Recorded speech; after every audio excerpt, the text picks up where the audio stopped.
U.S. Senator Amy Klobuchar has been in the national media a lot this past year, but on Wednesday the attention was on small businesses in Douglas County. She greeted restaurant owners Matthew Jensen of LaFerme and Kent Kopp in his restaurant at Pike Pint Grill. Mayor Bobbie Osterberg and AAEDC Director Nicole Fernholz were also on hand. The topic? The Restaurant Revitalization Fund and how its $28+ billion SBA grants will help small businesses in rural Minnesota. As we move to the next stage, where we hope things can get back to normal. And I think part of the reasons with helping the restaurants so much and the small businesses was so that when they do get back to normal, that we aren't in such a hole you can't crawl out of it with debt and things like that. For Kent, he and his wife began this restaurant 6 years ago. He says the grant money and other funds, including their personal savings, have kept the restaurant afloat. He says he worries for other places that couldn't or are really struggling, and if the federal government has learned a lesson should something of this level ever happen again. I would love for, the federal government to have something in place so that if something like this happens again, that doesn't fall under FEMA.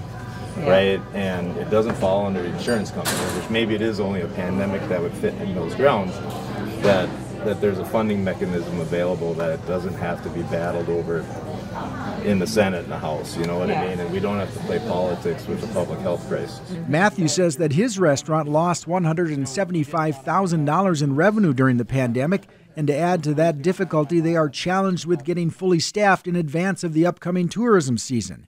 He says he lost his employees during the shutdown and nobody came back. For him, the revitalization funds, as part of the American Rescue Plan, couldn't come soon enough. This next round is, I'm excited for. We qualify for it. And for the restaurant. That does, make us feel that our gaps are bridged. Mm-hmm. And so then, for me, when we learned that passed, that was my first moment of feeling like there was a light at the end of the tunnel. You don't want, right when you see the light at the end of the tunnel, we don't want them to be in such a bad position that they can't come back. And so that's part of the Restaurants Act. It's just giving them that extra, as we say, shot in the arm to get through these next few months while we're still having social distancing and the like. So hearing their stories is really helpful because it's not just big city restaurants.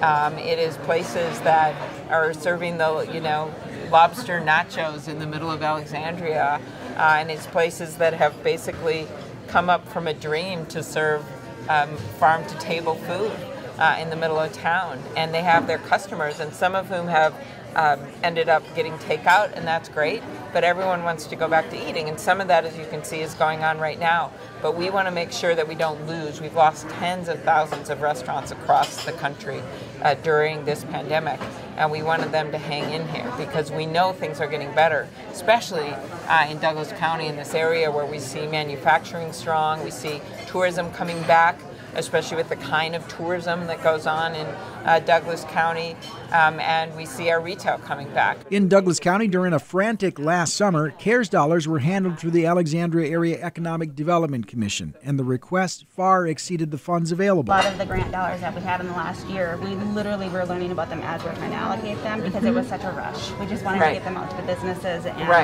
help where we could. So Douglas County had about $8 million in requests in grants, and we allocated $4.4 million. So it was pretty significant.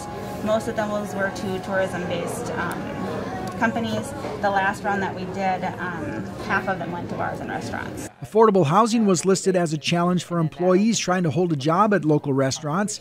Mayor Osterberg says the city is working to provide the right amount of housing, but she also pointed out the implementation of the plans coming out of Washington are what really needs help. It seems like the part where we stumble is on the execution of the policy.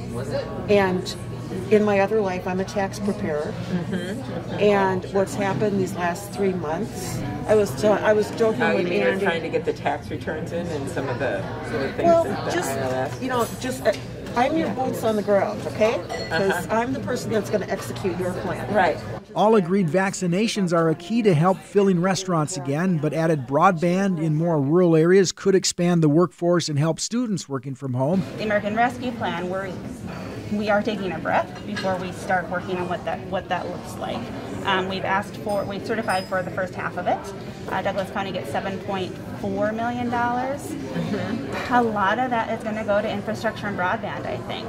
But as with many challenges, it does create some opportunity. And one of the things that I observed is how quickly things bubbled up, and the creativity that everybody coming together and collaborating on, how can we be a solution and just not create a bigger problem.